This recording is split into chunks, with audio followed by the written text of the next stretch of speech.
காமராசரின் 113வது பிறந்த நாள் விழா அவரது சொந்த ஊரான விருதுநகரில் வெகு விமர்சையாக கொண்டாடப்பட்டு வருகிறது. விருதுநகரின் மையப்பகுதியில் உள்ள காமராசர் நினைவு இல்லத்தில் அமைந்துள்ள அவரது சிலை மலர்களால் அலங்கரிக்கப்பட்டது.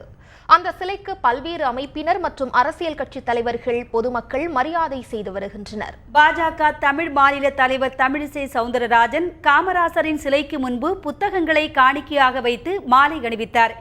விழாவின் ஒரு பகுதியாக குத்துவிளக்கு பூஜையை தமிழிசை சவுந்தரராஜன் தொடங்கி வைத்தார். கல்விக்கான சிறப்பு குத்துவிளக்கு பூஜையில் 2000க்கும் மேற்பட்ட பெண்கள் பங்கேற்றனர்.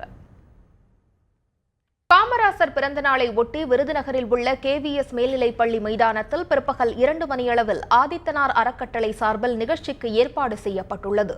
10 மற்றும் 12ஆம் வகுப்பு பொதுத் தேர்வுகளில் மாவட்ட அளவில் முதல் 3 இடங்களை பிடித்த மாணவ மாணவிகளுக்கு 14,36,000 ரூபாய் ரொக்க பரிசுகளும் சான்றிதழ்களும் வழங்கப்பட உள்ளன.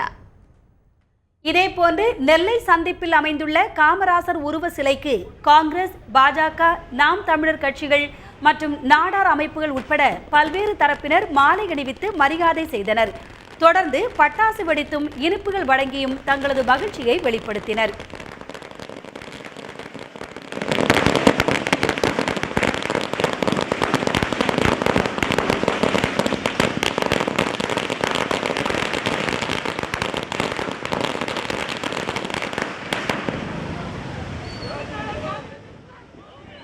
நெல்லை போன்று திருச்சியிலும் அருணாச்சல மன்றத்தில் அமைந்துள்ள காமராசர் சிலைக்கு காங்கிரஸ் கட்சியினர் பாலாபிஷேகம் செய்தனர். நிகழ்ச்சியின் ஒரு பகுதியாக ஏழை எளிய மாணவர்களுக்கு நிதி உதவி வழங்கப்பட்டது.